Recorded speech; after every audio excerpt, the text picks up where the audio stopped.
ఎర్రబాలెంలోని ఓ వ్యాపార సంస్థ భారీ డేటా చోరీకి పాల్పడ్డారు. ఎస్పీ నుంచి వచ్చిన అర్జీ ఆధారంగా కేసు నమోదు చేసిన మంగళగిరి రూరల్ పోలీసులు ఈ వ్యవహారంపై దర్యాప్తు జరుపుతున్నారు. ఈ సందర్భంగా సంస్థ తరపున సుధీర్ బాబు మాట్లాడారు. అవునా డయాబెస్ట్రైస్ అండి.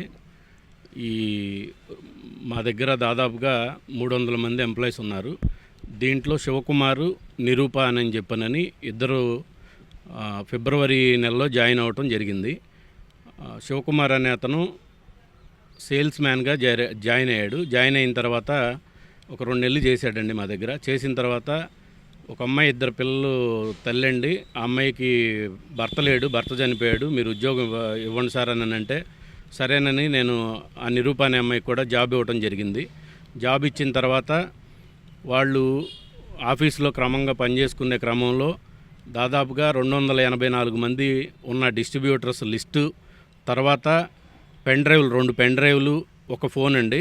ఆ ఫోను దాంట్లో ఉన్న డేటా మొత్తం దాదాపుగా 8 లక్షల చిల్లర ఉన్నారు మా కస్టమర్స్.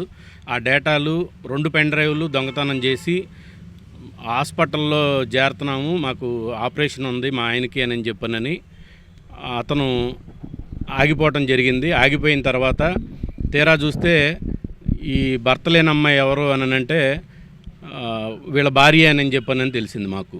కనీసం 3 నెలలు పని చేస్తున్నప్పుడు కనీసం భార్య అని కానీ లేకపోతే ఏమీ చెప్పలేదు. ఈ నిరూప అనే అమ్మాయేమో డేటా దొంగతనం చేసింది.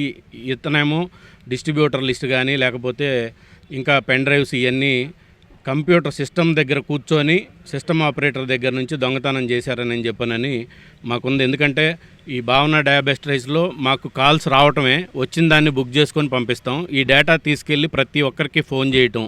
దీంట్లో చాలామంది హైకోర్టు అడ్వకేట్స్ కావచ్చు, జడ్జెస్ కావచ్చు, ఐఏఎస్ ఆఫీసర్స్ ఉన్నారు, ఐపీఎస్ ఆఫీసర్స్ ఉన్నారు, ఐటీ సెక్టార్లో ఉన్నారు, పోలీస్ డిపార్ట్మెంట్, ప్రతి డిపార్ట్మెంట్లో డయాబెటిక్ పేషెంట్స్ ఉన్నారు. వాళ్ళకి మనం ఈ రైస్ని అందించే క్రమంలో మేము ఇవన్నీ కొన్ని గమనించుకోలేకపోయాం. వీళ్ళు తీసుకొచ్చి ఎర్రబాలెంలో మాది ఎక్కడైతే బ్రాంచ్ ఓపెన్ అయిందో అక్కడే ఇంకొక బ్రాంచ్ మాది ఎట్లయితే ఉంటుందో సేమ్ డిట్టో అట్లానే బ్రాండ్ పెట్టి ఆ కవర్స్ అన్నీ ప్యాకింగ్ చేపించి ఈ కస్టమర్లందరినీ కదిలించటం, కస్టమర్స్ అందరూ మాకు మళ్ళీ కంప్లైంట్ చేయటం, ఇదేదో డీవీఆర్ డయాబెస్ట్రైస్ అంట సార్ అని చెప్పనని కంప్లైంట్ చేస్తే నేను లాస్ట్ 10 days బ్యాక్ కంప్లైంట్ ఇవ్వడం జరిగింది సిఐ గారికి. కంప్లైంట్ ఇచ్చిన తర్వాత సిఐ గారు పిలిపించి మాట్లాడి మందలించారు. ఇట్లాంటి పొరపాట్లు చేయమని చెప్పనని చెప్పారు సిఐ గారితో, వెంకట సిఐ గారితో. తర్వాత